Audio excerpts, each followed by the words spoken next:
병사들은 시계를 보고 간부들은 눈치를 장모님, 본다. 정말 늘 죄송합니다. 이상무라고 신분증 적혀 확인 중입니다. 있지만 괜찮습니다. 규정대로 하세요, 현장은 이병. 늘 통과하십시오. 불편했다. 그날 아침 6시 부대 정문 앞에 등산복 차림의 여자가 섰다. 초병이 귀찮다는 듯 말했다. 여기 민간인 출입 금지인데. 여자는 아무 말 없이 신분증을 내밀었다. 초병의 손이 떨렸다. 누구도 먼저 나서지 않던 부대. 겉은 조용한데 안은 썩어 있던 곳. 그날부터 모든 게 뒤집히기 시작했다. 초병의 떨리는 손이 신분증을 쥔 채 멈춰 있었고 나는 그 짧은 침묵 속에서 이 부대의 공기를 읽어냈습니다. 오래된 페인트 냄새와 철조망 너머로 불어오는 아침 바람, 그리고 형광등이 윙윙거리며 깜빡이는 소리까지 모든 것이 20년 전 그대로였습니다. 신고해. 내 목소리에 초병 2명이 동시에 차렷 자세를 취하며 경례를 올렸습니다. 옆에 서 있던 병장이 급하게 무전기를 집어들었고 무전기 너머로 당황하는 목소리가 흘러나왔습니다. 나는 천천히 부대 안으로 걸어 들어갔습니다. 전투화가 지면을 밟는 소리만이 정적을 깼습니다. 복도에 들어서자 왁스 냄새가 코끝을 찔렀고 당직사관실 문이 벌컥 열리더니 머리가 헝클어진 대위 한 명이 뛰어나왔습니다. 군복 단추가 제대로 채워지지 않은 채였고 그는 나를 보자마자 얼굴이 하얗게 질렸습니다. 여단장님, 죄송합니다. 연락을 받지 못해서. 나는 손을 들어 그를 멈춰 세웠습니다. 예고 없이 왔으니 당연하지. 안내해. 대위는 더 이상 말하지 못하고 앞장섰습니다. 복도를 걸으며 벽에 걸린 부대 역사 사진들이 눈에 들어왔습니다. 먼지가 쌓여 있었고 액자 유리에는 손때 하나 묻지 않았습니다. 아무도 관심을 두지 않는다는 뜻이었습니다. 여단장실 문이 열렸습니다. 방 안은 넓었지만 공기가 무거웠고 창문은 닫혀 있었으며 커튼도 내려져 있었습니다. 책상 위에는 서류가 정갈하게 쌓여 있었지만 서류 냄새보다는 묵은 공기 냄새가 더 강했습니다. 나는 창문을 활짝 열었습니다.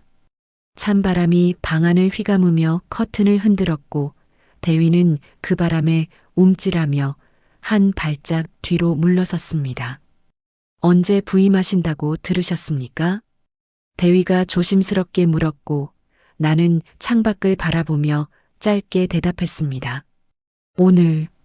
오늘이라 하시면 지금 말씀하시는 겁니까? 하지만 공식 일정이 없었어. 의도한 거니까. 대위의 입이 다물어졌습니다. 뭔가 더 묻고 싶은 표정이었지만 참았고 나는 그가 참는 모습을 지켜봤습니다. 창밖으로 연병장이 보였습니다. 아직 아무도 없었고 아침 점호 시간까지는 30분 남았습니다. 20년 전 나는 이 부대에서 소위였습니다. 그때도 이 연병장을 매일 봤고 그때도 아침 공기는 이렇게 차가웠습니다. 그리고 그때 나는 상관의 부조리를 고발했습니다. 결과는 참담했습니다. 좌천됐고 동료들은 나를 외면했으며 나는 이 부대를 떠났습니다. 다시는 돌아오지 않겠다고 다짐했습니다. 하지만 지금 나는 여단장으로 돌아왔습니다. 복수를 하러 온 건 아니라고 믿고 싶었지만 가슴속 깊은 곳에서는 그게 진짜 아닌지 확신할 수 없었습니다. 시계를 봤습니다. 6시 25분. 간부 비상소집 걸어. 대위가 당황한 표정으로 나를 봤습니다. 지금입니까? 하지만 아직 정식 부임식도. 지금. 대위는 더 이상 묻지 않고 전화를 들었고 5분도 지나지 않아 복도에서 급한 발소리가 들리기 시작했습니다. 간부들이 하나둘 모여들었고 복도는 금세 사람들로 채워졌습니다. 나는 등산복 차림 그대로 여단장실 문을 열고 복도로 나섰습니다. 복도에 모인 간부들이 나를 봤습니다. 표정은 제각각이었습니다. 당황, 의아함, 그리고 눈빛 깊은 곳에 숨어 있는 경멸까지. 한 명의 중령이 앞으로 나왔습니다. 나이는 50대 초반쯤 보였고 눈빛은 날카로웠으며 입꼬리에는 미소가 걸려 있었지만 눈은 전혀 웃지 않았습니다. 여단장님이십니까? 목소리에는 존댓말이 있었지만 존중은 없었습니다. 그렇습니다. 중령이 나를 위아래로 천천히 훑어봤습니다. 등산복 차림으로 부임하시다니 특이하십니다. 나는 대답하지 않았습니다. 그를 똑바로 봤고 그는 여전히 미소를 지었습니다. 저는 대대장 최상철 중령입니다. 그는 경례를 올렸습니다. 형식적이었고 손끝에는 힘이 없었습니다. 나는 모인 간부들을 천천히 둘러봤습니다. 약 15명쯤 됐고 모두 나를 쳐다보고 있었습니다. 오늘부터 제7특수전 여단장으로 부임한 강민서 준장입니다. 잘 부탁합니다. 목소리는 낮았지만 또렷했습니다. 간부들이 일제히 경례를 올렸지만 눈빛은 제각각이었습니다. 어떤 이는 호기심, 어떤 이는 불안, 어떤 이는 노골적인 무시. 나는 알았습니다. 이 부대는 아직 나를 여단장으로 받아들이지 않았다는 것을, 그리고 그건 예상했던 일이라는 것을. 하지만 그건 중요하지 않았습니다. 받아들이지 않아도 상관없었습니다. 나는 그들이 받아들이든 말든 내가 해야 할 일을 할 것이었으니까. 첫 회의는 오전 9시로 잡혔습니다. 당직사관이 시간을 정했고 나는 따로 수정하지 않았습니다. 어차피 이 부대가 어떻게 돌아가는지 보는 게 먼저였으니까. 회의실로 가는 복도는 고요했습니다. 점호가 끝난 후라 병사들은 각자 임무를 수행 중이었고 간부들만이 회의실로 모여들고 있었습니다. 복도 창문 너머로 훈련장이 보였고 병사들이 구령에 맞춰 움직이는 모습이 멀리 보였습니다. 회의실 문을 열자 커피 냄새가 먼저 코를 찔렀습니다. 간부들은 이미 자리에 앉아 있었고 각자 앞에는 서류와 커피잔이 놓여 있었습니다. 상석에는 아무도 앉지 않았고 그 옆자리에 한 명의 대령이 여유롭게 앉아 있었습니다. 나는 상석으로 걸어갔습니다. 간부들이 일어나 경례를 올렸고 나는 가볍게 답례한 후 자리에 앉았습니다. 내 앞에는 아무것도 놓여 있지 않았습니다. 서류도 커피도 없었습니다. 여단장님, 처음 뵙겠습니다. 상석 옆에 앉았던 대령이 입을 열었습니다. 목소리는 부드러웠지만 눈빛은 차가웠습니다. 부여단장 박태호 대령입니다. 여단장님이 오시기 전까지 제가 잠시 여단을 관리하고 있었습니다. 나는 고개를 끄덕였습니다. 수고했습니다. 박태호는 미소를 지었습니다. 하지만 그 미소는 입술에만 걸려 있었고 눈은 나를 평가하듯 천천히 훑어봤습니다. 여단장님께서 갑작스럽게 부임하셔서 준비가 미흡합니다. 양해 부탁드립니다. 준비가 미흡하다는 말은 변명이 아니라 경고처럼 들렸습니다. 나는 대답하지 않고 회의실을 둘러봤습니다. 간부들은 모두 나를 보고 있었지만 시선은 불편했고 공기는 무겁게 가라앉아 있었습니다. 박태호가 서류를 펼치며 회의를 시작했습니다. 그럼 이번 주 주요 업무 보고 시작하겠습니다. 먼저 작전과에서 보고하십시오. 작전과장이 일어나 보고를 시작했고 나는 그 보고를 들으며 서류가 없다는 사실을 다시 한번 확인했습니다. 다른 간부들은 모두 서류를 보며 고개를 끄덕이거나 메모를 했지만 나는 그저 듣기만 할 수밖에 없었습니다. 보고는 계속됐습니다. 인사과 군수과 정훈과 순서로 진행됐고 박태호는 중간중간 질문을 던지며 회의를 이끌었습니다. 여단장인 나는 상석에 앉아 있었지만 회의를 주도하는 사람은 박태호였습니다.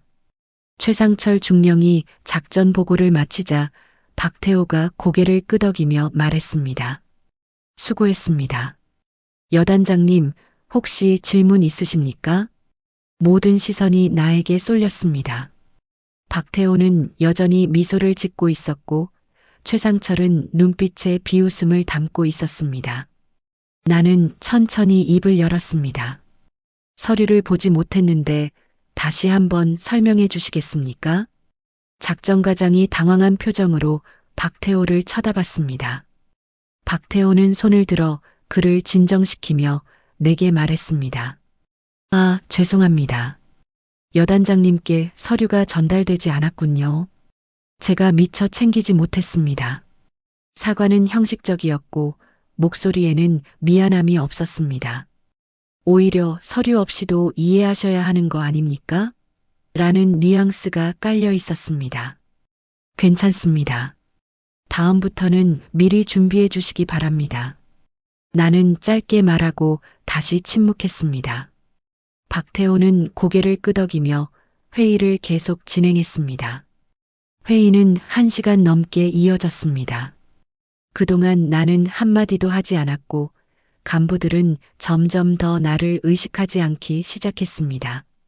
대화는 박태호를 중심으로 돌아갔고 간부들은 박태호의 눈치를 보며 웃거나 고개를 끄덕였습니다.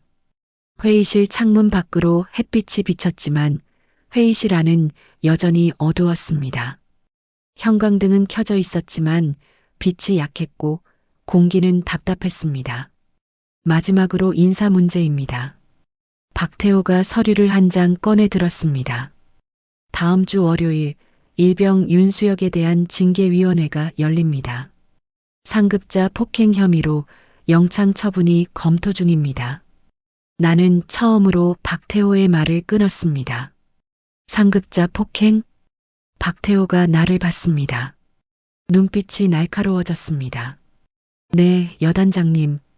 지난주 금요일 윤수혁 일병이 선임 병장을 폭행한 사건입니다.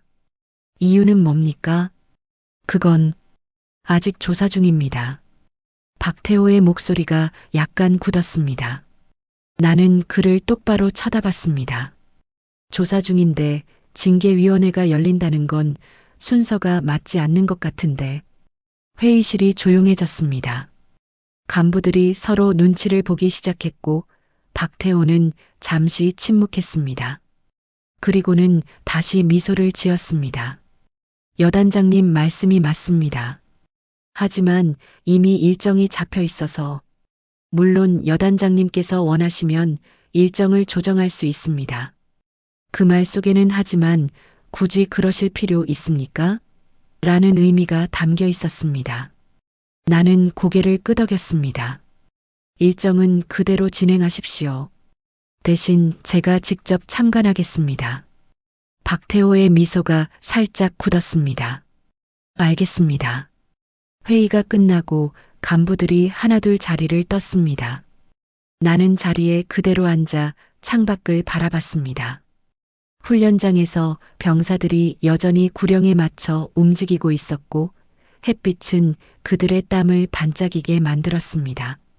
박태호가 마지막으로 회의실을 나가려다 멈춰서서 나를 돌아봤습니다. 여단장님, 처음이시니까 천천히 적응하십시오.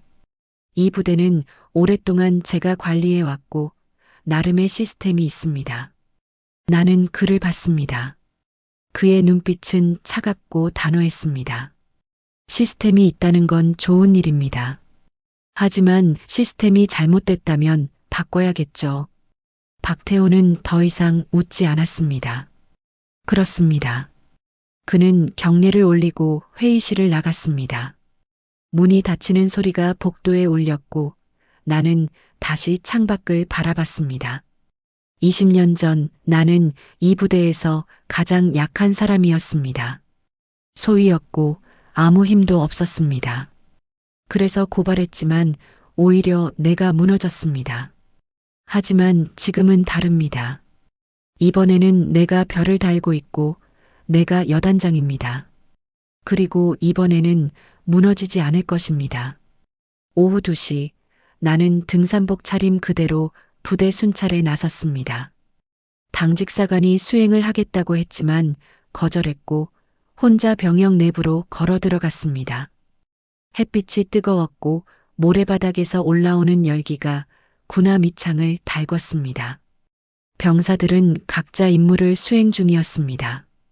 장비를 닦거나 막사 청소를 하는 이들이 내가 지나가자 차렷 자세로 경례를 올렸고 나는 가볍게 답례하며 그들의 얼굴을 하나하나 봤습니다. 대부분은 피곤하고 무덤덤한 표정이었지만 어떤 얼굴에는 두려움이 있었고 어떤 얼굴에는 체념이 깔려 있었습니다. 막사 앞에서 발걸음을 멈췄습니다. 안에서 목소리가 들렸습니다. 큰 소리는 아니었지만 공기가 긴장으로 팽팽하게 당겨져 있다는 걸 느낄 수 있었습니다. 문을 열고 들어가자 어두운 막사 안에 햇빛이 좁게 비추고 있었고 먼지가 빗속에서 천천히 떠다녔습니다. 침대 사이 좁은 통로에 한 명의 병장이 팔짱을 낀 채 서 있었고 그 앞에는 한 명의 일병이 차렷 자세로 고개를 숙이고 있었습니다. 일병의 손이 떨리고 있었습니다. 병장이 낮고 날카로운 목소리로 뭔가 따지고 있었고 일병은 대답하지 않은 채 미동도 하지 않았습니다. 내가 입을 열자 병장이 화들짝 놀라 뒤를 돌아보며 급하게 차렷 자세를 취했고 일병도 고개를 들어 놀라움과 두려움이 섞인 눈빛으로 나를 봤습니다. 병장은 윤수혁 일병이 침상 정리를 제대로 하지 않아서 지도하고 있었다고 말했지만 내가 본 침상은 이불이 반듯하게 개어져 있었고 모서리는 정확하게 맞춰져 있어서 흠잡을 데가 없었습니다. 각도가 문제라는 병장의 변명은 횡설수설이었고 나는 그를 내보낸 후 윤수혁 일병과 단둘이 남았습니다. 일병은 편하게 하라는 말에도 여전히 긴장을 풀지 못했고 자주 이런 일이 있느냐는 질문에 대답하지 않다가 천천히 고개를 끄덕였습니다. 그리고 선임 병장을 폭행했다는 보고에 대해서는 잠시 망설이다가 사실이라고 인정했지만 이유는 끝내 말하지 않았습니다. 나는 더 이상 묻지 않았습니다. 다음 주 징계위원회에서 솔직하게 말할 기회가 있을 거라고만 말하고 막사를 나섰습니다. 일병의 눈에는 눈물이 맺혀 있었습니다. 막사 밖으로 나오자 뜨거운 햇빛이 얼굴을 때렸고 눈을 가늘게 뜨고 주변을 둘러보니 멀리서 한 무리의 간부들이 서 있었는데 그중 한 명이 최상철 중령이었습니다. 최상철이 천천히 걸어오며 불편한 표정으로 혼자 순찰을 다니시냐고 물었고 병사들이 불편해할 테니 보고로 받는 게 더 효율적이지 않겠냐고 말했습니다. 나는 그의 말을 가만히 듣다가 짧게 대답했습니다. 불편한 건 병사들이 아니라 간부들 아닙니까? 최상철의 얼굴이 굳어졌고 규정에 맞게 부대를 운영하고 있다는 그의 말에 나는 규정에 맞게 운영한다는 게 서류에만 이상무라고 쓴다는 뜻이냐고 되물었습니다. 최상철은 대답하지 않았고 턱이 굳어지며 주먹이 쥐어졌습니다. 나는 한 발짝 더 다가서며 윤수혁 일병 사건에 대해 물었습니다. 징계위원회 전에 정확한 조사를 했느냐는 질문에 최상철은 조사가 진행 중이라고 답했지만 진행 중인데 징계위원회가 열린다는 건 이미 결론이 정해져 있다는 뜻 아니냐는 내 말에 그는 얼굴이 붉어지며 이건 대대 내부 문제라고 선을 그었습니다. 대대 내부 문제라도 여단장이 관여할 수 있습니다. 윤수혁 일병 징계위원회 제가 직접 참관하겠습니다. 조사 자료 전부 내일 아침까지 제 책상에 올려놓으십시오. 최상철이 경례를 올렸지만 손끝에는 힘이 없었고 얼굴은 굳어 있었습니다. 그는 돌아서서 빠른 걸음으로 걸어갔고 어깨는 긴장으로 굳어 있었습니다. 나는 그의 뒷모습을 지켜보며 생각했습니다. 20년 전 나는 이렇게 맞서지 못했습니다. 소위였고 힘이 없었고 결국 무너졌습니다. 하지만 지금은 다릅니다. 이번에는 내가 무너지지 않을 것이고 무너질 건 저들이 될 것입니다. 다음 날 아침 9시 부대에 비상소집령이 떨어졌습니다. 전 장병 연병장 집합이라는 방송이 울려 퍼졌고 병사들은 급하게 군복을 챙겨 입으며 막사 밖으로 쏟아져 나왔습니다. 간부들도 당황한 표정으로 서로 눈치를 보며 연병장으로 모여들었습니다. 나는 여단장실에서 창밖을 내려다봤습니다. 연병장에 병사들이 줄지어 정렬하고 있었고 간부들은 그 앞에 서서 대열을 정비하고 있었습니다. 박태호 부여단장이 연병장 가장자리에 서서 여단장실 쪽을 올려다봤고 최상철 중령은 그 옆에서 팔짱을 낀 채 불편한 표정을 짓고 있었습니다. 나는 옷장을 열었습니다. 어제까지 입었던 등산복 대신 오늘은 정식 군복을 꺼냈습니다. 다림질이 깔끔하게 된 전투복이 아니라 정복이었습니다. 검은색 정복 상의에는 가슴 왼쪽에 이름표와 함께 여러 개의 훈장이 달려 있었고 어깨에는 별 하나가 반짝였습니다. 거울 앞에 섰습니다. 군복을 입은 내 모습은 어제와 완전히 달랐습니다. 등산복 차림에 민간인 같았던 여자는 사라지고 준장 계급장을 단 군인이 서 있었습니다. 가슴의 훈장들이 햇빛을 받아 반짝였고 나는 그 훈장들을 하나하나 만져봤습니다.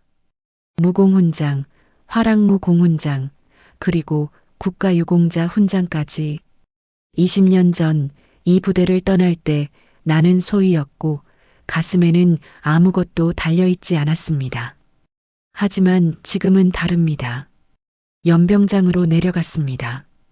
병사들은 이미 정렬을 마치고 차렷 자세로 서 있었고 간부들은 그 앞에 일렬로 서서 나를 기다리고 있었습니다.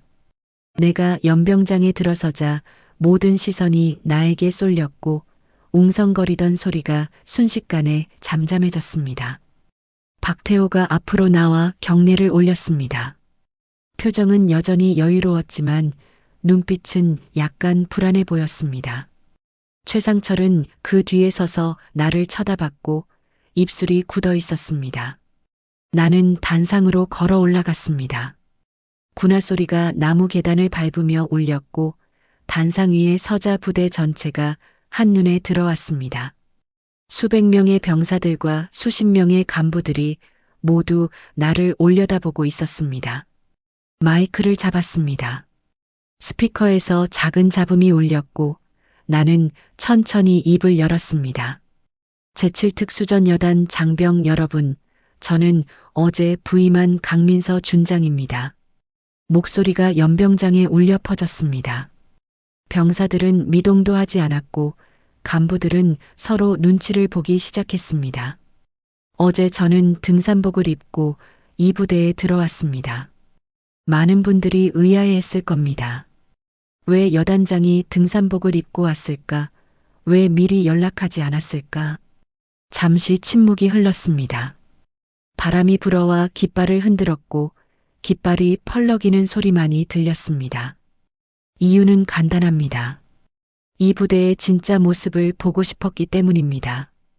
박태호의 표정이 굳었고 최상철은 고개를 약간 숙였습니다. 나는 계속 말했습니다. 저는 20년 전 이 부대에서 소위로 복무했습니다. 당시 저는 이 부대의 부조리를 참지 못해 고발했고 그 결과 좌천됐습니다. 동료들은 저를 외면했고 저는 이 부대를 떠났습니다. 연병장이 완전히 조용해졌습니다. 병사들의 숨소리조차 들리지 않았고 간부들은 얼어붙은 표정으로 나를 쳐다봤습니다. 그 후 저는 특수전 사령부에서 25년간 복무했습니다. 해외 파병 5회 작전 중 부상으로 국가유공자 2급을 받았고 무공훈장과 화랑무공훈장을 받았습니다. 가슴에 훈장을 가리키며 말했고 병사들의 눈빛이 그 훈장들에 집중됐습니다. 그리고 지금 저는 여단장으로 이 부대에 돌아왔습니다. 하지만 여러분이 알아야 할 게 하나 더 있습니다. 박태호가 나를 똑바로 쳐다봤고 최상철은 주먹을 쥐었습니다. 저는 국방부 감찰관을 겸직하고 있습니다. 나는 심장이 뛰는 걸 숨기려 한 채 마이크를 더 세게 쥐었다. 순간 바람이 멎은 듯 조용했다가 곧 연병장이 술렁였습니다. 병사들이 서로 눈치를 보기 시작했고 간부들은 얼굴이 창백해졌습니다. 박태호는 미소를 잃었고 최상철은 입술을 깨물었습니다.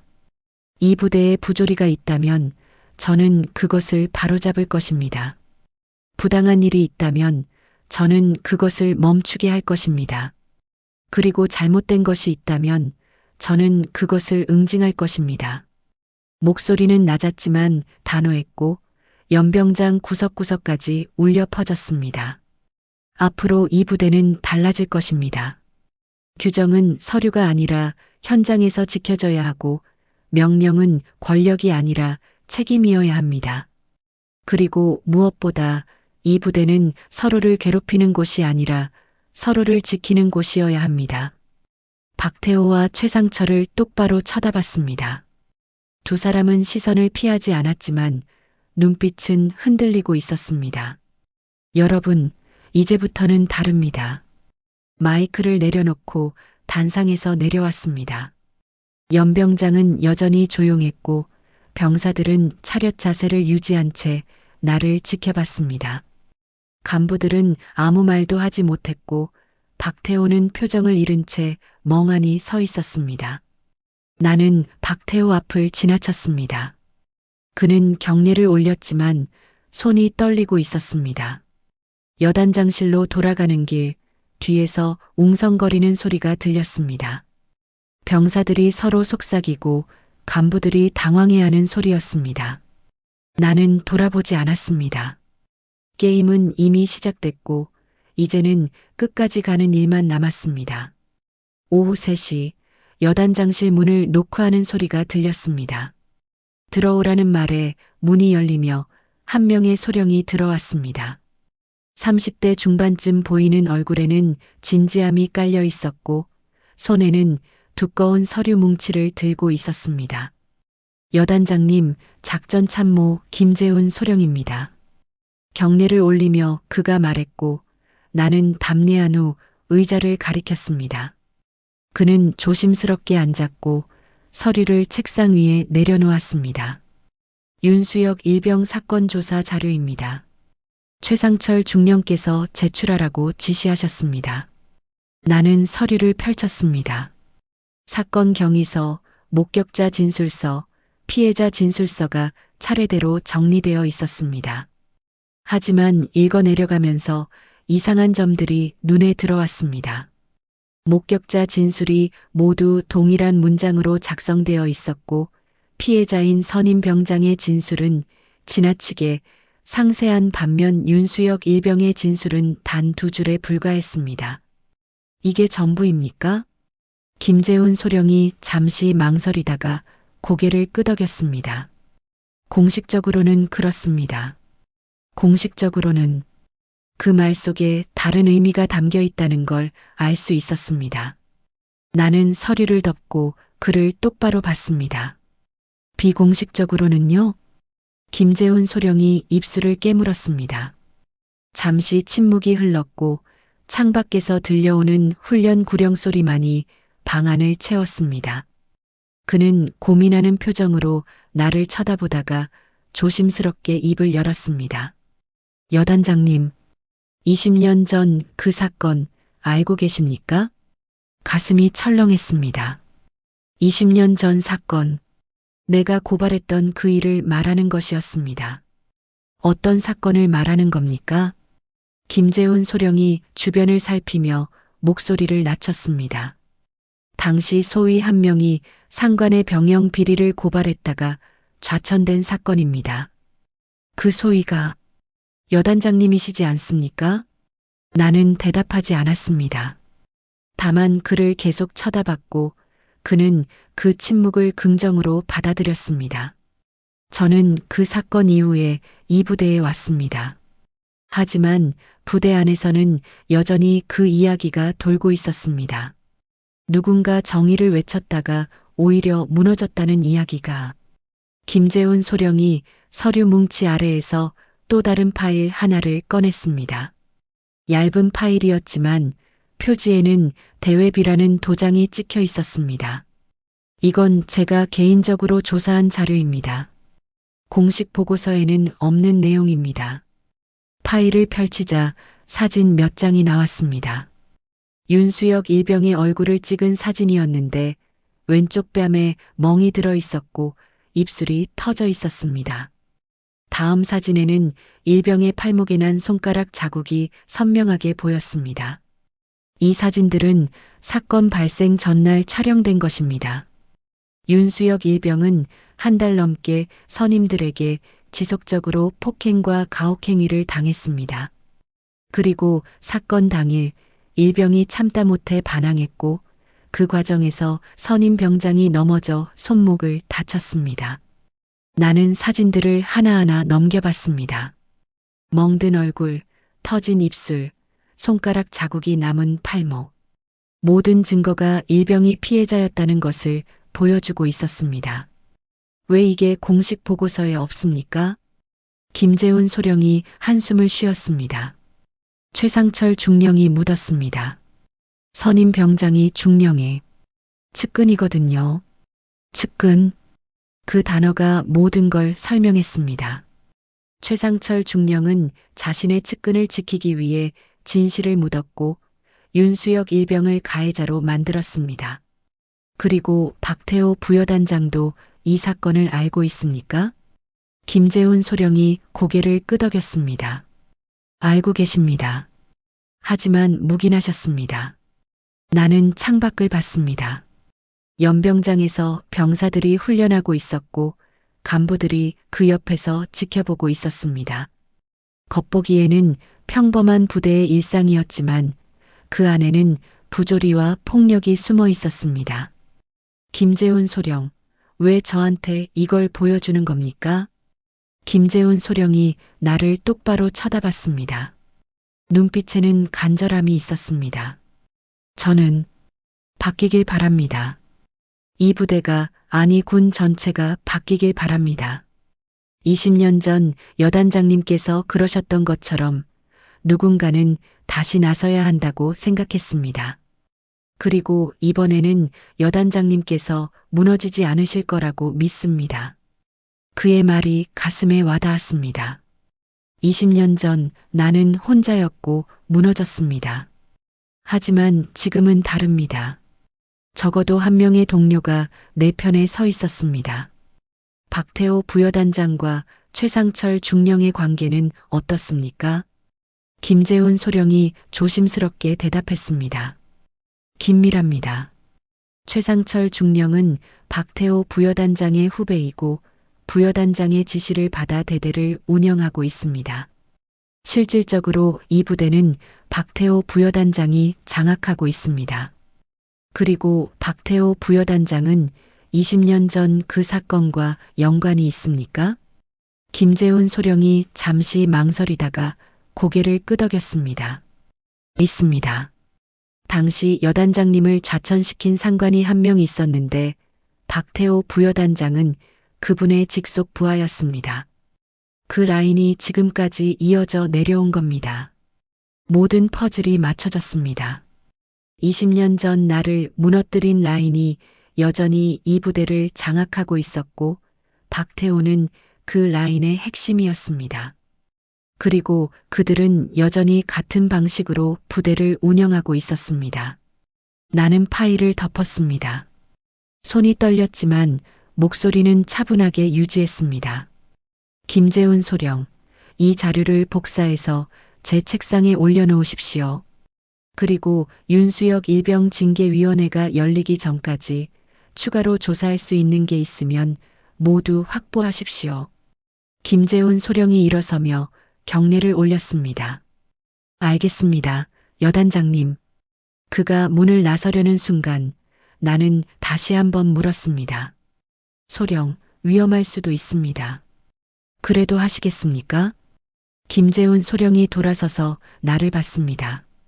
얼굴에는 결연한 표정이 떠올랐습니다. 20년 전 여단장님께서도 위험을 무릅쓰셨습니다. 이번에는 제가 그 역할을 하겠습니다. 문이 닫히고 나는 다시 혼자 남았습니다. 창밖을 바라보며 생각했습니다. 복수를 하러 온 게 아니라고 다짐했지만 지금 내 가슴 속에서 타오르는 이 감정이 정말 정의일까 아니면 복수일까? 나 스스로도 확신할 수 없었습니다. 하지만 한 가지는 분명했습니다. 이번에는 끝까지 갈 것이고 이번에는 내가 무너지지 않을 것입니다. 사흘 동안 부대는 묘한 긴장감에 휩싸여 있었습니다. 간부들은 조용했고 병사들은 눈치를 보며 움직였습니다. 김재훈 소령이 가져온 증거 자료들은 내 책상 서랍 깊숙이 잠겨 있었고 나는 그 자료들을 매일 밤 꺼내 읽으며 징계위원회를 준비했습니다. 오전 10시 여단 회의실 문을 열고 들어서자 이미 간부들이 자리에 앉아 있었습니다. 긴 테이블 중앙에는 박태호 부여단장이 앉아 있었고 그 옆에는 최상철 중령과 인사과장, 법무관이 나란히 자리했습니다. 회의실 한쪽 구석에는 윤수혁 일병이 차렷 자세로 서 있었고 그 반대편에는 피해자라는 선임 병장이 팔에 깁스를 한 채 앉아 있었습니다. 나는 상석에 앉았습니다. 테이블 위 서류 더미 위로 형광등 불빛이 하얗게 내려앉았습니다. 닫힌 창문 사이로 묵직한 공기가 감돌았습니다. 박태호가 서류를 펼치며 회의를 시작했습니다. 목소리는 차분했지만 눈빛은 날카롭게 나를 의식하고 있었고 법무관이 사건 경위를 낭독하기 시작했습니다. 회의실 안의 숨소리가 묵직했다. 누군가의 펜 끝이 탁 소리를 냈다. 일병 윤수혁이 선임 병장 이동건을 폭행하여 손목 골절상을 입혔다는 내용이었고 목격자 진술에 따르면 일병이 먼저 주먹을 휘둘렀다는 것이었습니다. 피해자 이동건 병장이 일어나 진술했습니다. 그는 윤수혁 일병이 아무 이유 없이 자신을 폭행했다고 주장했고 자신은 평소 후임들을 잘 챙기는 선임이었는데 갑자기 공격을 받았다며 억울함을 호소했습니다. 팔에 찬 깁스를 들어 보이며 손목이 부러져서 한 달 이상 치료를 받아야 한다고 말했고 일병에게 엄중한 처벌을 내려달라고 요청했습니다. 목격자로 나온 병사 3명도 모두 비슷한 진술을 했습니다. 윤수혁 일병이 먼저 손을 썼고 이동건 병장은 방어만 했다는 것이었습니다. 그들의 진술은 놀라울 정도로 일치했고 마치 누군가 대본을 써준 것처럼 같은 표현을 반복했습니다. 박태호가 서류를 덮으며 윤수혁 일병을 쳐다봤습니다. 일병 윤수혁, 진술할 기회를 주겠다. 사실대로 말해보라. 윤수혁 일병이 한 발 앞으로 나섰습니다. 얼굴은 창백했고 손이 떨리고 있었지만 고개는 꼿꼿이 들고 있었습니다. 그는 입을 열었지만 목소리가 나오지 않았고 한참을 망설이다가 겨우 말을 이었습니다. 제가 먼저 손을 쓴 건 맞습니다. 회의실이 조용해졌습니다. 박태호는 고개를 끄덕이며 만족한 표정을 지었고 최상철은 미소를 지었습니다. 하지만 윤수혁 일병이 다시 입을 열었고 박태호의 미소가 사라졌습니다. 그 전에 제가 당한 일들을 말씀드려도 되겠습니까? 박태호가 미간을 찌푸렸습니다. 사건과 관련 없는 이야기는 내가 끼어들었습니다. 관련 있습니다. 계속하십시오. 박태호가 나를 쳐다봤습니다. 눈빛에는 불편함이 가득했지만 나는 시선을 피하지 않았습니다. 그는 결국 고개를 돌리며 일병에게 계속하라는 손짓을 했습니다. 윤수혁 일병이 떨리는 목소리로 말하기 시작했습니다. 한 달 넘게 이동건 병장과 다른 선임들에게 지속적으로 폭행과 가혹행위를 당했다는 것이었습니다. 침상 정리가 마음에 들지 않는다며 밤마다 일으켜 세웠습니다. 식사 시간에는 반찬을 먹지 못하게 했고 휴식 시간에도 쉬지 못하게 했습니다. 그리고 사건 당일 이동건 병장이 또다시 뺨을 때리려 하자 참지 못하고 그 손을 밀쳤고 그 과정에서 병장이 넘어져 손목을 다쳤다는 것이었습니다. 일병의 목소리는 점점 떨렸고 마지막에는 눈물이 흘러내렸습니다. 저는 죽고 싶었습니다. 매일 밤 생각했습니다. 어떻게 하면 이 고통에서 벗어날 수 있을까? 그런데 그날 더 이상 참을 수 없었습니다. 회의실이 무거운 침묵에 잠겼습니다. 일병은 고개를 숙인 채 어깨를 떨었고 이동건 병장은 얼굴이 굳어 있었습니다. 목격자로 나왔던 병사들도 시선을 바닥으로 내렸습니다. 박태호가 침묵을 깼습니다.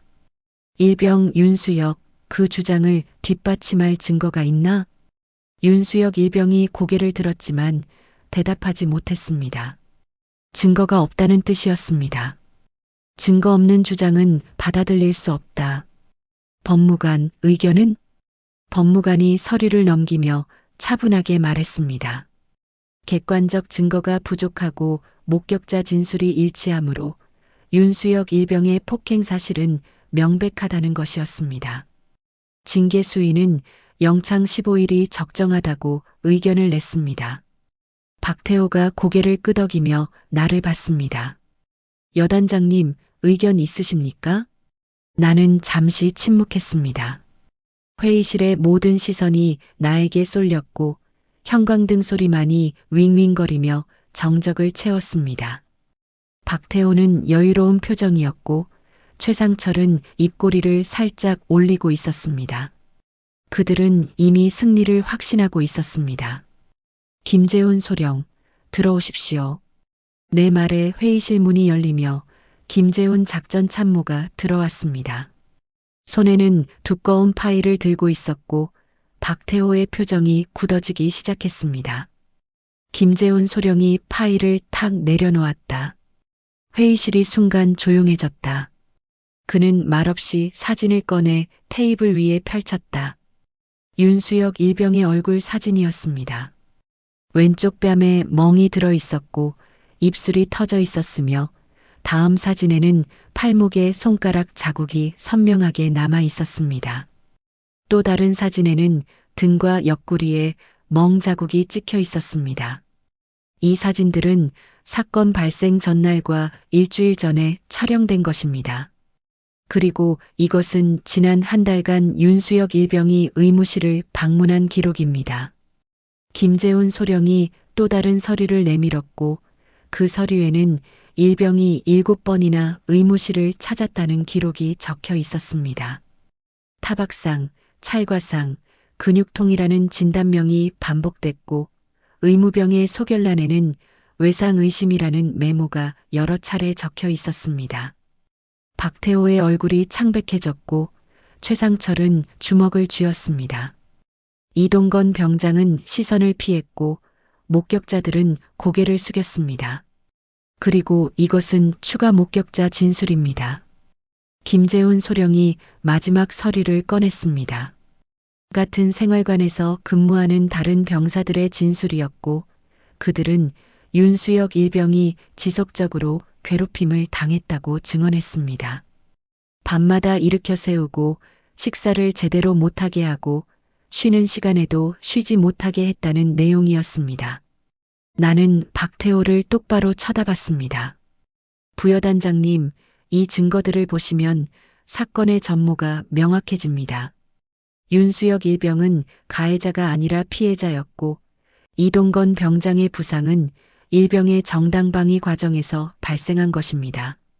박태호가 서류를 집어들며 표정을 굳혔습니다. 한참을 서류를 들여다보다가 천천히 입을 열었습니다. 이 증거들은 절차에 맞게 수집된 겁니까? 물론입니다. 하지만 공식 조사 보고서에는 포함되지 않은 내용입니다. 이건 절차 위반 아닙니까? 목소리에 날이 서기 시작했습니다. 절차 위반은 진실을 은폐한 쪽입니다. 이 증거들이 왜 공식 보고서에 포함되지 않았는지, 그게 더 큰 문제 아닙니까? 박태호가 테이블을 손바닥으로 쳤습니다. 소리가 회의실에 울렸고 간부들이 움찔했습니다. 여단장님, 이건 월권입니다. 징계위원회는 제출된 자료를 바탕으로 판단하는 자리이지 새로운 증거를 수집하는 자리가 아닙니다. 나는 자리에서 일어났습니다. 박태호도 일어섰고 우리는 테이블을 사이에 두고 마주 섰습니다. 월권이 아니라 직무입니다. 저는 여단장이고 이 부대의 모든 병사를 책임져야 합니다. 진실이 묻힐 뻔했다면 그걸 밝히는 게 제 의무입니다. 박태호의 눈빛이 차갑게 식었습니다. 절차를 무시하면 안 됩니다. 이 징계위원회는 일단 휴회하겠습니다. 상급 부대에 보고하고 재개 여부를 결정하겠습니다. 그는 서류를 집어들고 회의실을 나갔습니다. 최상철과 다른 간부들도 그를 따라 나갔고 회의실에는 나와 김재훈 소령 그리고 윤수혁 일병만 남았습니다. 윤수혁 일병이 나를 보며 눈물을 흘렸습니다. 나는 고개를 끄덕이며 그를 안심시켰고 김재훈 소령에게 일병을 생활관으로 데려가라고 지시했습니다. 회의실을 나서자 복도에서 박태호가 기다리고 있었습니다. 다른 간부들은 모두 사라졌고 우리 둘만 남아 있었습니다. 복도는 고요했고 창밖으로 들어오는 햇빛만이 바닥을 비추고 있었습니다. 박태호가 나를 똑바로 쳐다보며 낮은 목소리로 말했습니다. 여단장님, 선을 넘으셨습니다. 나는 그를 똑바로 봤습니다. 선을 먼저 넘은 건 당신들입니다. 진실을 묻고 병사를 괴롭히고 정의를 왜곡한 게 누구입니까? 박태호가 비웃듯 미소를 지었습니다. 정의? 여단장님도 아시잖아요. 이 바닥은 정의보다 인맥이 더 세죠. 그는 더 이상 말하지 않고 걸어갔습니다. 발소리가 복도에 울렸고 그의 뒷모습은 여전히 여유로워 보였습니다. 나는 창밖을 바라봤습니다. 연병장에서 병사들이 훈련하고 있었고 구령소리가 멀리서 들려왔습니다. 박태호의 말이 맞았습니다. 20년 전 나는 혼자였고 무너졌습니다. 하지만 이제는 다릅니다. 이번엔 물러서지 않습니다. 3일이 지났습니다. 징계위원회가 휴회된 후 부대는 숨막히는 정적에 휩싸였고 간부들은 나를 피했으며 병사들은 불안한 눈빛으로 서로를 쳐다봤습니다. 그날 오후 2시 내 책상이 전화기가 울렸습니다. 발신자 표시에는 국방부라는 글자가 박혀 있었습니다. 나는 수화기를 들었습니다. 상대방은 국방부 인사참모부 소속이라고 밝혔고 목소리는 공손했지만 말끝마다 냉기가 서려 있었습니다. 제7특수전여단 윤수혁 일병 징계 사건의 처리를 당분간 보류하라는 지시였습니다. 상급 부대에서 재검토가 필요하다는 이유였고 추가 지시가 있을 때까지 어떤 조치도 취하지 말라는 것이었습니다. 보류. 그 단어가 의미하는 바를 나는 너무나 잘 알고 있었습니다. 심장이 한 박자 늦게 뛰었다. 20년 전에도 똑같았습니다. 내가 제출한 고발 자료가 상급 부대로 올라갔고 며칠 후 재검토 필요라는 답변과 함께 모든 게 묻혔습니다. 그리고 나는 좌천됐습니다. 창밖을 바라봤습니다. 연병장에서 병사들이 움직이고 있었지만 그 모습이 흐릿하게 보였습니다. 가슴속에서 무언가가 차갑게 식어내려갔고 20년 전의 기억이 파도처럼 밀려왔습니다. 고발 자료를 제출했던 날, 그리고 좌천 통보를 받던 그 순간이 되살아났다. 전화벨이 다시 울렸습니다. 이번에는 외부 번호였고 화면에는 군단 사령부라는 글자가 떠 있었습니다. 수화기를 들자 익숙한 목소리가 들려왔습니다. 군단장이었습니다. 대화는 길지 않았습니다. 군단장은 형식적인 인사 후 본론으로 들어갔고 윤수혁 일병 사건이 불필요하게 확대되고 있다는 우려를 표했습니다. 부대 내부 문제를 너무 크게 만들면 오히려 부대 전체에 해가 될 수 있다는 것이었고, 적절한 선에서 마무리하는 게 모두를 위해 좋을 거라는 권유였습니다. 목소리는 부드러웠지만 그 속에 담긴 압력은 명확했습니다. 여단장, 선을 좀 지킵시다. 마지막 한마디가 귓가에 맴돌았고 전화는 끊어졌습니다. 나는 수화기를 내려놓고 의자에 깊이 기댔습니다. 오후 4시쯤 복도에서 발소리가 들렸습니다. 여단장실 앞을 지나가는 발소리였는데 걸음걸이에서 여유가 느껴졌습니다. 문 밖으로 나가보니 박태호가 천천히 걸어가고 있었고 내 인기척에 그는 멈춰 서서 돌아봤습니다. 얼굴에는 미소가 걸려 있었습니다. 3일 전 징계위원회에서 보였던 긴장은 온데간데 없었고 오히려 승리자의 오만함이 느껴졌습니다. 여단장님, 전화 받으셨죠? 나는 대답하지 않았지만 그는 내 침묵을 긍정으로 받아들였습니다. 제가 말씀드렸잖습니까? 이 바닥은 실력이 아니라 줄이라고. 여단장님도 20년 전에 배우셨을 텐데 왜 똑같은 실수를 하시는지 모르겠습니다. 그의 목소리에는 비웃음이 섞여 있었고 나는 주먹을 쥐었습니다. 여단장님은 혼자십니다. 국방부 감찰관이시든 뭐든 결국 혼자서는 아무것도 할 수 없습니다. 위에서 한마디 하면 다 끝나는 겁니다.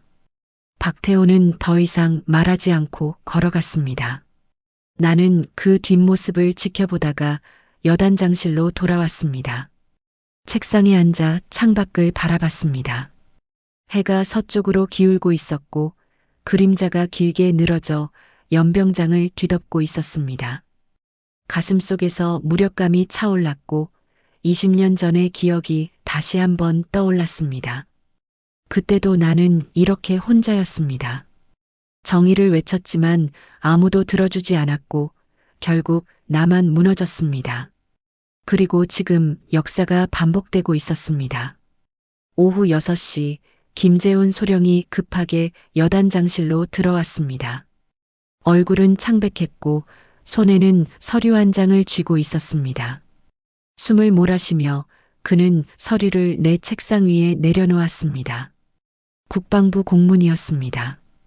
윤수혁 일병 징계 사건은 상급 부대에서 재검토하기로 결정됐고 여단 차원에서는 더 이상 조치를 취하지 말라는 내용이었습니다. 그리고 마지막 줄에는 박태호 부여단장이 임시사건 담당자로 지정됐다는 문구가 적혀 있었습니다. 예감은 틀리지 않았다. 김재훈 소령이 주먹으로 책상을 쳤습니다. 소리가 방 안에 울렸고 그의 목소리는 떨리고 있었습니다. 이렇게 끝나는 겁니까? 우리가 모은 증거는 윤수혁 일병은 어떻게 됩니까? 나는 대답할 수 없었습니다. 입술을 깨물며 서류를 다시 읽었지만 글자들은 변하지 않았습니다. 20년 전처럼 또 이렇게 묻히는 겁니까? 김재훈 소령의 목소리가 갈라졌고 그는 고개를 숙였습니다. 젊은 장교의 어깨가 축 처졌고 그 모습에서 20년 전의 내 모습이 보였습니다. 소령, 나가보십시오. 혼자 있고 싶습니다. 김재훈 소령이 경례를 올리고 나갔습니다. 문이 닫히는 소리가 무겁게 울렸고 여단장실에는 나 혼자만 남았습니다. 밤이 깊어졌습니다. 시계를 보니 밤 11시가 넘어 있었고 부대는 완전히 고요했습니다. 나는 여전히 책상 앞에 앉아 있었고 창밖으로는 어둠만이 펼쳐져 있었습니다. 책상 서랍을 열어 20년 전 사진 한 장을 꺼냈습니다. 소위 시절의 내 모습이었고 사진 속 나는 웃고 있었습니다. 세상을 바꿀 수 있다고 믿었던, 정의가 승리한다고 생각했던 그때의 나였습니다. 정의와 타협 사이 경계가 아찔하게 흔들렸다. 동료들은 나를 외면했고 상급 부대는 나를 문제아로 낙인 찍었습니다. 그리고 나는 이 부대를 떠났습니다. 20년이 지나 다시 돌아왔지만 아무것도 변하지 않았습니다. 여전히 줄이 모든 것을 지배하고 정의는 힘없는 외침에 불과했으며 나는 다시 혼자였습니다. 박태호의 말이 맞았습니다. 백이 없으면 안 되는 곳이었습니다. 하지만 나는 사진을 내려놓고 창밖을 바라봤습니다. 어둠 속에서 희미하게 보이는 연병장, 그리고 윤수역 일병의 눈물 어린 얼굴이 떠올랐습니다. 만약 내가 여기서 물러난다면 윤수역 일병은 어떻게 될까? 김재훈 소령은 또 어떻게 될까? 그리고 이 부대는 앞으로도 계속 이렇게 썩어갈까? 20년 전 나는 무너졌습니다. 하지만 그때와 지금은 다른 점이 하나 있었습니다.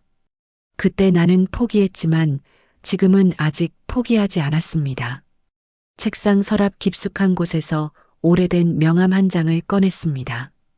명함은 빛발에 있었고 모서리가 헤어져 있었습니다.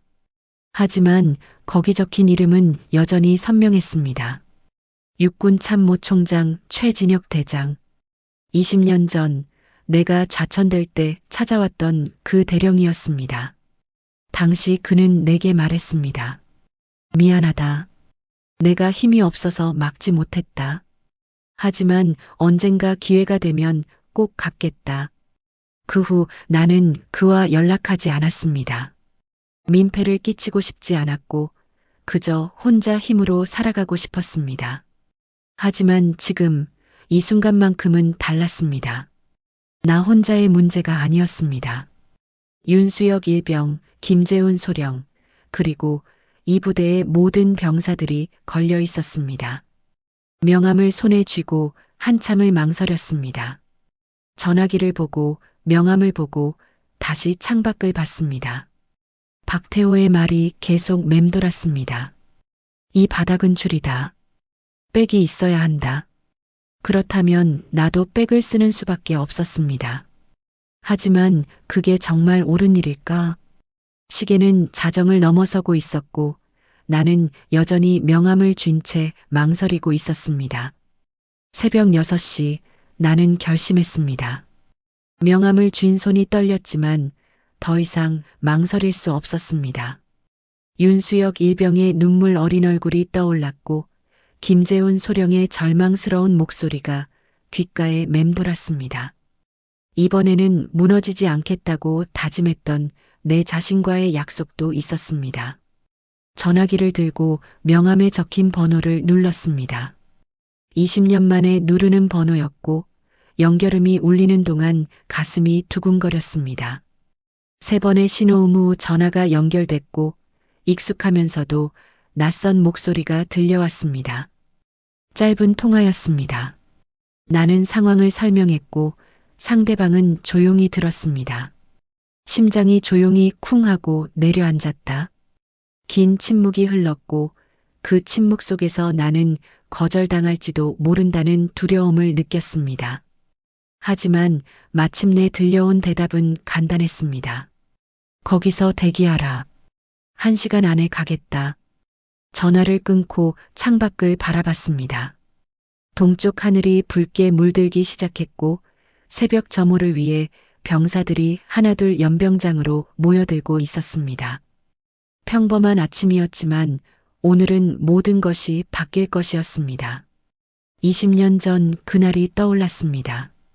좌천 통보를 받고 짐을 싸던 날 오후 한 명의 대령이 내 숙소를 찾아왔습니다.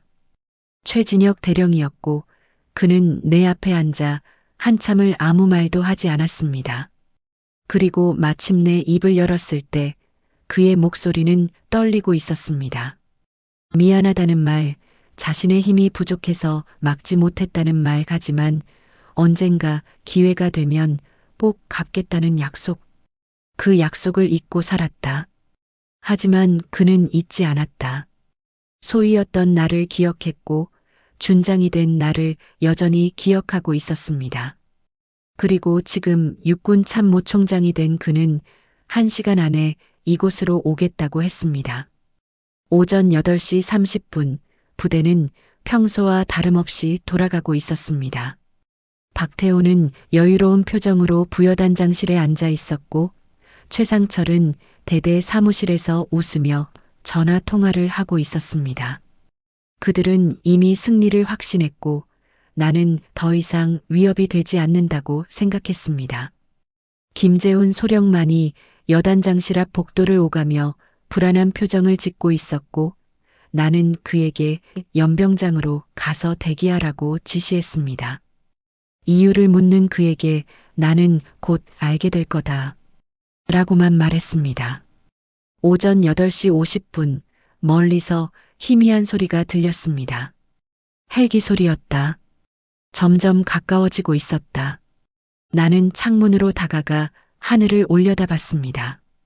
2대의 블랙호크 헬기가 부대 상공으로 날아오고 있었습니다. 검은 기체가 아침 햇살을 받아 반짝였고 로터 소리가 부대 전체를 뒤덮었습니다. 병사들이 하던 일을 멈추고 하늘을 올려다봤고 간부들이 사무실 밖으로 나와 고개를 들었습니다. 헬기가 연병장에 착륙하기 시작했습니다. 먼지가 사방으로 휘날렸고 병사들은 본능적으로 몸을 숙였습니다. 첫 번째 헬기에서 한 명의 장교가 내렸습니다. 검은 정복의 어깨에는 별 4개가 빛났습니다. 뒤이어 수행 장교들이 내렸고 2번째 헬기에서는 군단장이 내렸습니다. 군단장의 얼굴은 창백했고 걸음걸이는 불안정했습니다. 나는 여단장실을 나와 연병장으로 향했습니다. 복도를 걷는 동안 간부들이 나를 쳐다봤지만 나는 시선을 주지 않았습니다. 박태호가 사무실 문을 열고 나와 나를 봤고 그의 얼굴에서 여유가 사라지기 시작했습니다. 연병장에 도착하자 육군 참모총장이 나를 향해 걸어왔습니다. 최진혁 대장, 20년 만에 다시 보는 그의 얼굴은 세월의 흔적이 깊게 새겨져 있었지만 눈빛은 여전히 날카로웠습니다. 그가 내 앞에 섰습니다. 잠시 침묵이 흘렀고 그는 천천히 입을 열었습니다. 20년 늦었다. 미안하다. 목소리는 낮았지만 단호했습니다. 나는 경례를 올렸고 그는 담례했습니다. 감사합니다, 총장님. 더 이상의 말은 필요 없었습니다. 그는 고개를 끄덕이고 부대 본부 건물을 향해 걸어갔습니다. 뒤따르던 군단장이 나를 스쳐 지나갔습니다. 박태호가 연병장 입구에 서서 이 광경을 지켜보고 있었습니다. 얼굴은 하얗게 질려 있었고 다리가 떨리고 있는 게 멀리서도 보였습니다. 최상철은 그 옆에서 입을 벌린 채 굳어 있었습니다. 김재훈 소령이 내 옆으로 다가왔습니다. 눈빛에는 놀라움과 희망이 동시에 담겨 있었고 나는 그에게 고개를 끄덕여 보였습니다. 하늘에서 정의가 내려왔다. 그리고 이제 진짜 심판이 시작될 것이었다. 회의실 문이 열렸습니다. 육군 참모총장이 먼저 들어섰고 뒤를 이어 군단장 그리고 수행 장교들이 차례로 입장했습니다. 박태호와 최상철은 이미 자리에 앉아 있었습니다. 두 사람의 얼굴은 창백했고 박태호의 손은 테이블 위에서 미세하게 떨리고 있었습니다. 3일 전까지만 해도 이 회의실을 지배했던 그의 여유는 사라졌고 최상철은 고개를 숙인 채 시선을 바닥에 고정하고 있었습니다. 최진혁 총장이 상석에 앉았습니다. 군단장은 그 옆자리에 앉았고 회의실 안은 숨조차 쉬기 어려운 정적에 휩싸였습니다. 총장이 테이블 위에 놓인 서류 뭉치를 펼쳤습니다. 김재훈 소령이 수집한 증거 자료들이었고 윤수혁 일병의 사진, 의무 기록, 목격자 진술서가 차례대로 정리되어 있었습니다. 총장은 한 장 한 장 천천히 넘기며 읽었고 공기는 점점 무거워졌습니다. 박태호 대령, 최상철 중령. 총장의 목소리가 회의실에 울렸습니다. 낮고 단호했습니다. 이 사건 내가 직접 처리한다. 짧은 선언이었지만 그 한마디가 모든 것을 결정했습니다. 군단장이 입을 열려다 멈췄고 박태호는 입술을 떨며 뭔가 말하려 했지만 목소리가 나오지 않았습니다. 총장이 계속 말했습니다. 20년 전에도 이런 일이 있었다. 한 젊은 장교가 부조리를 참지 못해 고발했고 그 결과 그는 무너졌다. 나는 그때 힘이 없었다. 그게 평생 후회였다. 총장의 시선이 나를 향했습니다. 나는 고개를 숙여 경례했습니다. 이번에는 다르다. 같은 실수를 반복하지 않겠다. 그리고 20년 전 그 라인이 여전히 살아있다면 이번 기회에 뿌리째 정리하겠다. 박태호의 얼굴이 하얗게 질렸고 최상철은 주먹을 쥔 채 떨고 있었습니다. 군단장은 말없이 시선을 피했습니다. 회의실 문이 다시 열렸습니다. 군검찰 소속 장교 3명이 들어왔고 선두의 중령이 박태호 앞으로 다가가 서류를 내밀었습니다. 소환장이었습니다. 박태호 대령과 최상철 중령은 병역 내 폭행 은폐, 증거인멸, 그리고 직권 남용 혐의로 군검찰 조사를 받게 됐습니다. 박태호가 서류를 받아들었지만 읽지 못했습니다. 그는 총장을 바라보며 입을 열었습니다. 총장님, 저는 할 말 있으면 조사해서 하십시오. 총장의 목소리는 냉정했습니다. 군검찰 장교들이 2사람을 일으켜 세웠습니다. 군화 소리가 복도에 울렸고 그 소리가 멀어질 때까지 아무도 움직이지 않았습니다. 총장이 군단장을 봤습니다. 군단장도 조사 대상입니다. 이 사건을 묵인했고 축소하려 했습니다. 그리고 20년 전 그 라인의 일원이기도 합니다. 군단장의 얼굴이 흙빛으로 변했습니다. 그는 고개를 숙인 채 자리에서 일어났습니다. 회의실에는 총장과 나 그리고 수행 장교들만 남았습니다. 총장이 창밖을 바라보며 한숨을 쉬었습니다. 20년이 걸렸지만 이제라도 바로잡게 돼서 다행입니다. 나는 고개를 숙여 감사를 표했고 총장은 손을 들어 나를 일으켜 세웠습니다. 오전 11시 연병장에 전 장병이 집합했습니다. 간부들은 서로 눈치를 보며 불안해했습니다. 박태호와 최상철이 보이지 않는다는 소문이 빠르게 퍼졌고 부대 전체가 술렁이기 시작했습니다. 총장이 단상에 올랐습니다. 별 4개가 햇빛을 받아 반짝였고 연병장 전체가 숨을 죽였습니다. 총장의 목소리가 확성기를 타고 울려 퍼졌습니다. 제7특수전 여단 장병 여러분, 저는 육군 참모 총장 최진혁 대장입니다. 간단한 인사였지만 그 무게는 달랐습니다. 오늘 이 자리에 온 이유는 한 가지입니다. 군은 계급과 권력이 아니라 명예로 서는 곳입니다. 줄과 백으로 유지되는 조직이 아니라 정의와 신뢰로 움직이는 조직입니다. 총장의 목소리는 단호했고 연병장 구석구석까지 파고들었습니다. 하지만 이 부대에는 그 원칙이 무너져 있었습니다. 병사를 보호해야 할 간부가 병사를 괴롭혔고 진실을 밝혀야 할 자들이 진실을 묻었습니다. 그것은 군인으로서 용납할 수 없는 일입니다. 총장이 잠시 멈췄습니다. 바람이 깃발을 흔들었습니다. 오늘부로 이 부대는 달라질 것입니다. 부조리를 참지 않고 정의를 외치는 사람이 무너지지 않는 곳이 될 것입니다. 그리고 여러분이 그 변화를 이끌어야 합니다. 총장이 나를 바라봤고 나는 단상으로 올랐습니다. 그가 마이크를 건네며 고개를 끄덕였습니다. 나는 연병장을 둘러봤습니다. 수백 명의 병사들이 나를 쳐다보고 있었습니다. 군인은 계급장이 아닌 명예로 존경받습니다. 내 목소리가 울렸습니다. 이 부대는 이제 서로를 괴롭히는 곳이 아니라 서로를 지키는 곳이 될 것입니다. 그것이 제가 여단장으로서 여러분께 약속드리는 것입니다. 마이크를 내려놓았습니다. 연병장은 조용했지만 공기가 달라져 있었습니다. 무거움 대신 희망이, 두려움 대신 안도감이 번졌습니다. 대열 사이에서 한 명의 병사가 움직였습니다. 윤수혁 일병이었고 그는 나를 똑바로 쳐다보며 경례를 올렸습니다. 손은 떨리지 않았고 눈빛은 맑았습니다. 나는 담례했습니다.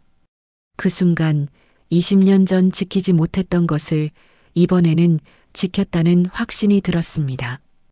오후 2시 총장의 헬기가 이륙했습니다. 나는 연병장에 서서 하늘로 올라가는 헬기를 지켜봤습니다.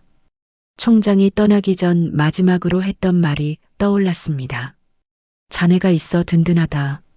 앞으로도 이 군을 지켜달라. 나는 경례로 대답했고 총장은 미소를 지으며 헬기에 올랐습니다. 헬기 소리가 멀어지고 부대는 다시 일상으로 돌아갔습니다.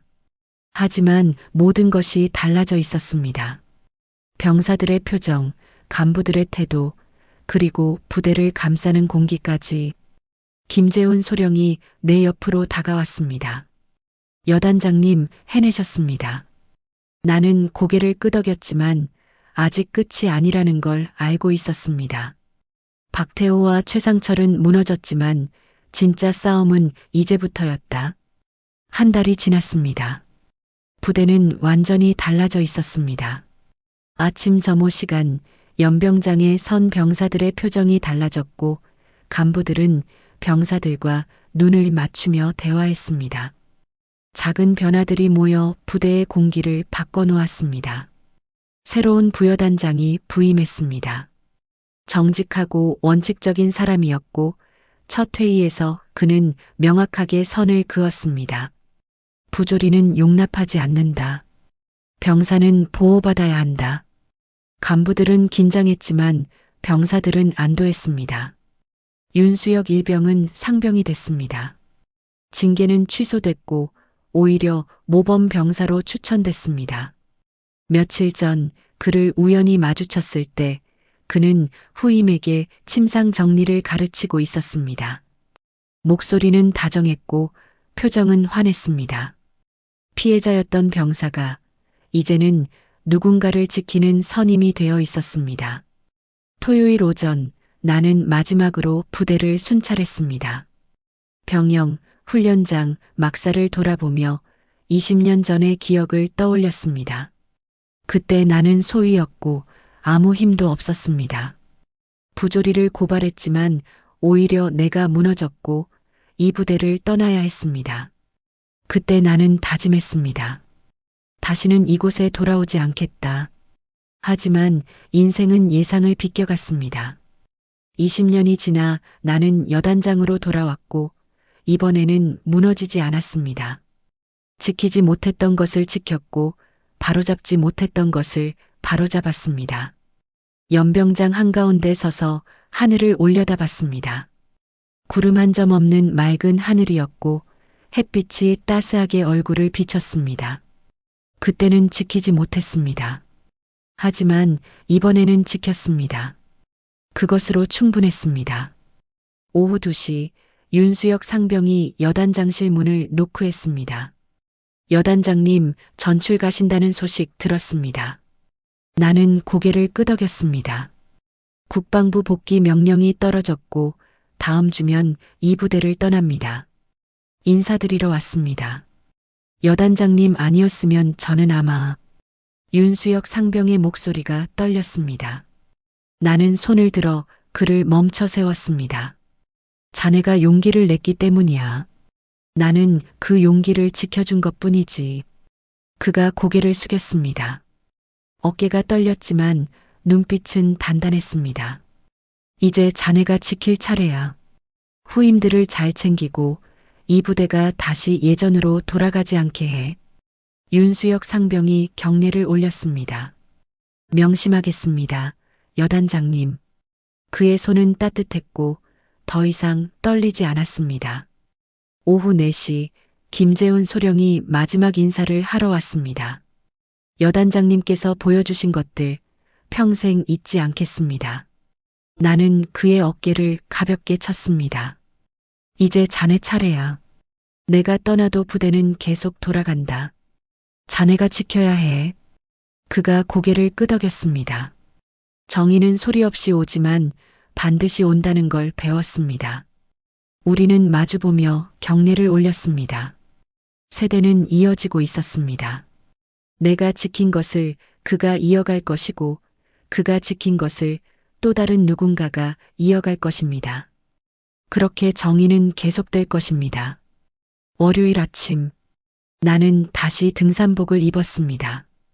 정복을 옷장에 걸고 한 달 전 입고 왔던 그 옷을 꺼내 입었습니다.